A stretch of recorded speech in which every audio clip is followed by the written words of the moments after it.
Now, as I said, Ted Walter is the Executive Director of the International Center for 9/11 Justice and Director of Peace, War and 9/11. Ted, thanks for joining us on what I'm sure was a busy day and will be a busy day for you.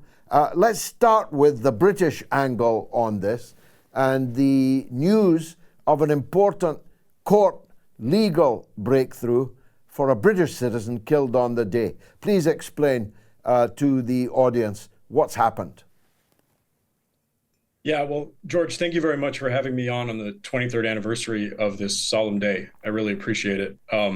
This case, some of your listeners may have heard of it, but it hasn't gotten enough attention. It's the family of Jeff Campbell, who died in the North Tower of on 9/11, and he was 31 at the time, and he was a British citizen, and his remains were repatriated to the UK over a series of years. And finally, there was an inquest held for him and 9 other British citizens in 2013.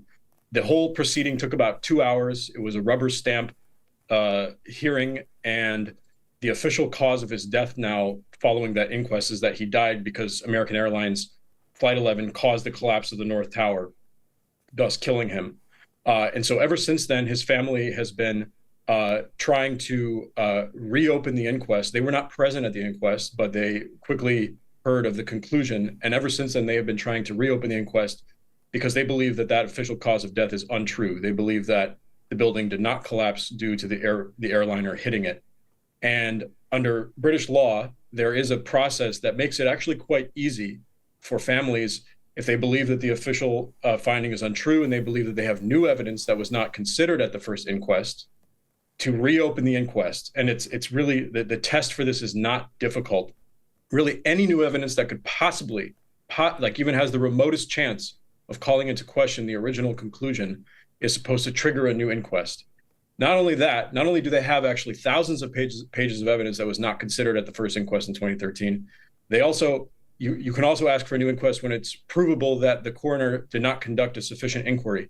So in the case of this inquest, the coroner simply concluded that the airplane caused the collapse of the building without hearing even a shred of evidence to support that conclusion. So they have a very clear-cut case that there was an insufficiency of inquiry at this inquest.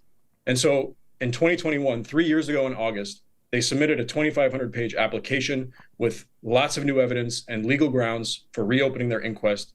They submitted it to the Attorney General for England and Wales. And the Attorney General sat on that application for almost 2 years. And finally, in July of last year, issued a decision denying the family the right to apply to the High Court for the new inquest to be granted. And so the family was going to challenge that decision a year ago and gave the Attorney General notice. The Attorney General suddenly turned around and withdrew the decision. After 2 years of working on this decision, supposedly turned around and withdrew it. And then 5 months later, in January of this year, issued yet another decision denying their right to apply for a new inquest to the High Court. And so now they are taking the Attorney General to court. They are filing for judicial review of the Attorney General's decision, and they will be making that filing on Friday, 2 days from now. And what sort of case are they going to make, Ted? Well, if you would read the Attorney General's decision, it would be clear to you, George, and it's clear to anybody who reads it, that the Attorney General did not engage with the evidence whatsoever. The Attorney General has put out a series of completely ludicrous reasons, simply just dismissing the evidence as fanciful, saying that the consensus view is that the Twin Towers collapsed due to the airplane impacts and the fires, and therefore there's no grounds for reopening the inquest.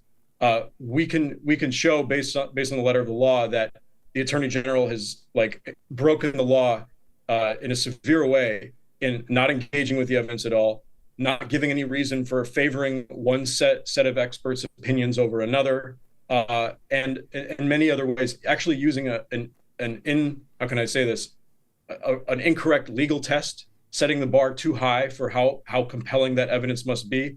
It is actually not the Attorney General's job to assess the validity of the evidence. If there's any evidence that even at face value could possibly call into question the original conclusion, the family is supposed to be entitled to a new inquest. So we think we actually have a very good chance of winning at the High Court. The family does. And we are optimistic that the new Attorney General, who took office in July, will actually not elect to defend the previous Attorney General, Victoria Prentice's decision, and that the new Attorney General will withdraw this decision. And that is what we are asking the Attorney General to do. We're filing with the High Court, but the family is also asking the Attorney General to avoid this whole judicial review process, withdraw the decision, and finally allow the inquest to go forward 3 years after the family originally asked for it. And is it the contention that whilst no one can doubt that airplanes struck the Twin Towers, that cannot have been the reason for their precipitous collapse, based on engineering and scientific evidence that this impact would not have caused, alone would not have caused the collapse of the towers? Yeah, that's correct, George. The family, as I mentioned, submitted 2,500 pages of evidence 3 years ago, and that consisted of expert statements from 6 expert witnesses providing evidence, and just thousands of pages of attachments and scientific papers and studies and reports showing that the buildings could not have collapsed due to fire, and showing the overwhelming evidence that they were brought down with explosives and incendiaries. The application also included original statements from 5 eyewitnesses to the destruction of the towers, all of whom believed that the building had been brought down that the building had exploded or collapsed due to explosics. Now, George, I'm not seeing you anymore. I'm seeing you fine and hearing you very clear. Many in the audience, not me now, I may say, but many in the audience will balk at the sheer level, a Himalayan, Everestian level of conspiracy that would have to have occurred for this case to be found correct and truthful. And many people balk at that. You can understand why. But when we see the conduct of our affairs, the conduct of our governments on many other issues, as each year goes by, somehow that Himalayan mountain range of skepticism begins to shrink. And you heard me say what the poll's looking like here now. An average of 93, 94% of the people on this poll do not believe the official account. Are you finding a similar level of skepticism in the United States? I am finding that level of skepticism. Yeah, certainly in my community where I live in the Hudson Valley in New York State, the people I talk to, the other parents that I talk to, it's rare now that I will encounter somebody who is against what I do for a living, for my and what I've been doing since 2006. I think that we are on our way to a tipping point. I think we're seeing it, and I think that this we'll see. But this British family's effort, the family of Jeff Campbell, their effort could hopefully play a major role in that tipping point going all the way, and into a full-blown sort of awakening. And we are seeing it. Your poll results clearly show it. You're increasing comfort talking about it, and the response that I'm getting from people everywhere when I talk about it. And what we're seeing online today on the 11th, on this 23rd anniversary, the awareness is just exploding. So. Yes, very clearly. I've noticed a distinct uptick in that. It took many years for the official narrative of the Kennedy assassination to run to the levels now of risible. No sentient being would any longer claim that Jack Kennedy was killed by a lone gunman in a book repository in Dallas in 1963. No one any longer believes that, though some still pretend to do so. And Donald Trump, for example, if he is elected again as president, has promised to publish the remaining redacted evidence in that case. It's not taken as long, has it, for the 9/11 official account to become as discredited as it appears to be now? Why is that, do you think? It's a good question, George. I wasn't able to gauge because I was born in 1982, so I wasn't able to sort of gauge the increasing awareness of the JFK assassination and the truth behind it. I think I understand that Oliver Stone's film JFK in the early 90s was a bit of a watershed moment, led to a real increase in awareness. So that's almost 30 years after. I think technology and the internet and social media and has helped a lot. The amount of documentation that there was of the event itself on 9/11. Obviously, today there would even be probably thousands more pieces of video footage and angles of the destruction of the buildings and other aspects of the event compared to 3 years ago. But so I think it's the technology that has helped a lot, and I think it's the fact that there is this sort of crumbling sense of trust in government and trust in institutions, and it's been growing. It's been forever, you could say. It certainly took a turn or expanded with the JFK assassination, and then with 9/11, it took it to a new level. And now, for the last 23 years, we've been living in a sort of a decaying environment of trust and government, and rightly so. Rightly so. I think, yeah. I was just going to make that very point. A significant factor must be the declining credibility of the official narrative on anything. If they told you that today was Wednesday, you definitely want to check. And perhaps that began, I personally think so, me and Bob Dylan think so, on Elm Street in 1963. But other events have similarly discredited official narratives across the board.